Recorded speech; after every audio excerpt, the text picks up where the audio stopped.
si Patrick Tulfo sa Rapido ni Tulfo. Rapido ni Tulfo. Salamat. Nagbabalik po ang Rapido ni Patrick Tulfo. Dito lang po sa DZME kasi tinantangan yung Radyo TV. Partner, bago tayo magpapasok ng isa pang ating Topic. makakapanayam ngayong araw na ito, may nag-message sa atin, no? Si Acho Z. Frankie. Sabi niya, Sir, ano na po ang balita sa Balikbayan Box under Makati Cargo as per Makati Cargo Saudi? Abandonado na po yung mga kahon nyo dyan po sa Bureau of Customs. That is very clear. Okay?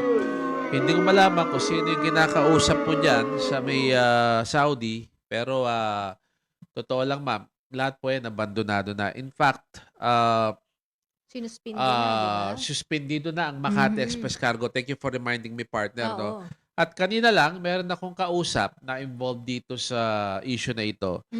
Well, quote-unquote, naggagawa na ng paraan ng customs ngayon kung paano nila ma-deliver yung mga mga na-abandon ng Balikbayan boxes niya.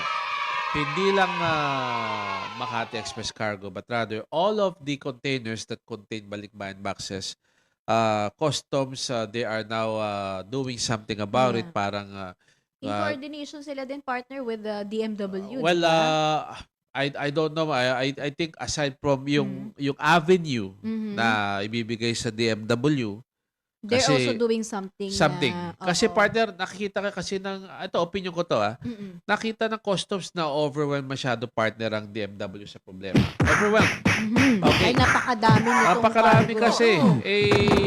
Siyempre, na-stress din ng customs na Paulit-ulit. hindi lang yung partner, nasa kanila yung Yes. containers, tapos Yung sila yung space tinatawagan. din. Oo, yung spasyo din na kinakain ng mga containers doon sa port. Saka partner, ano yun? Alam mo ba, everyday Tumataas tumalaki yung penalty nun. Yes, So, oo.